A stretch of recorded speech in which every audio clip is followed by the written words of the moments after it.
নমস্কার, কেমন আছেন সবাই? আজকে আমি চলে এসেছি একটা নতুন রেসিপি নিয়ে আপনাদের সঙ্গে শেয়ার করতে। আজকের রেসিপি আলু, আদা, জিরে বাটা দিয়ে রুই মাছের ঝোল। প্রথমে আমি এখানে 6 পিস রুই মাছ নিয়ে নিয়েছি। মাছগুলোকে ধুয়ে পরিষ্কার করে নিয়েছি।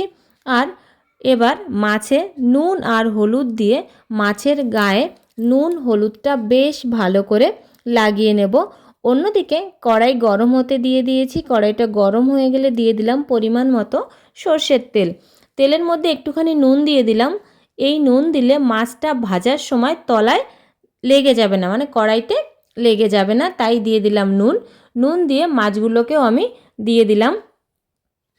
কিছু সময় নিয়ে মাছগুলোকে ভেজে নিতে হবে। মাছগুলো বেশ লাল লাল করে ভেজে নিতে হবে। আমিও কিছুক্ষণ সময় ধরে উল্টে পাল্টে মাছগুলোকে ভেজে নিলাম। প্রথমে আমি 4 পিস মাছ দিয়েছি, যেহেতু 6 পিস মাছ 4 পিস মাছ দিয়ে ভালো করে ভেজে আমি কড়াই থেকে তুলে নিলাম।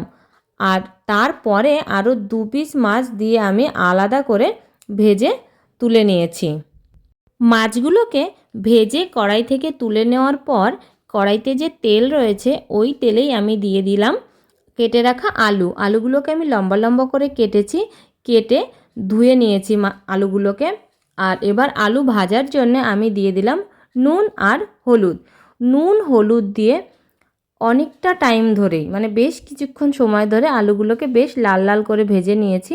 আর এই আলুগুলো ভাজতে ভাজতেই সিদ্ধ হয়ে গেছে, আপনারা দেখে বুঝতেই পারছেন।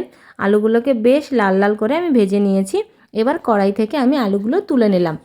কড়াইতে যে তেল রয়েছে ওই তেলের সঙ্গে আরও কিছুটা তেল আমি অ্যাড করে দেবো। তারপরে ফোড়নে দিয়ে দেবো জিরেটা 15 সেকেন্ড মতো নেড়ে চেড়ে এবার দিয়ে দেবো আদা আর জিরে বাটা।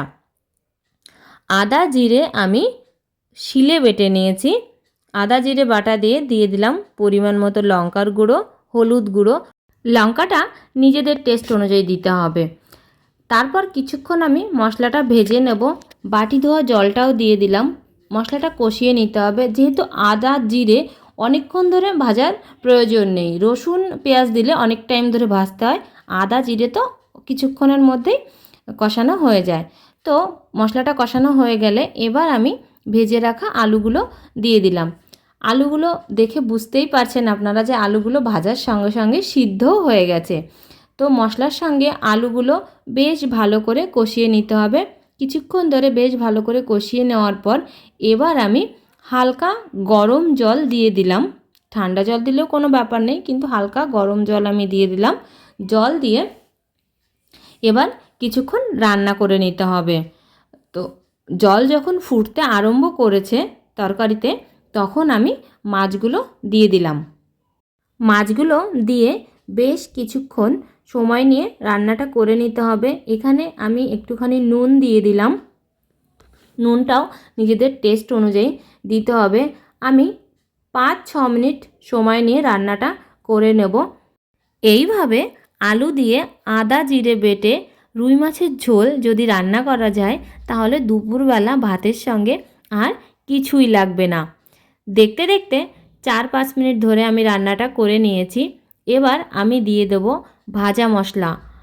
ভাজা মশলাটা আমি বানিয়েছি জিরে ধনে আর শুকনো লঙ্কা শুকনো খোলায় ভেজে শিলে বেটে নিয়েছি। সেই ভাজা মশলাটাই দিয়ে দিলাম। আমার কাছে স্টক করা ছিল তাই আর ভিডিওটা দেখাতে পারলাম না।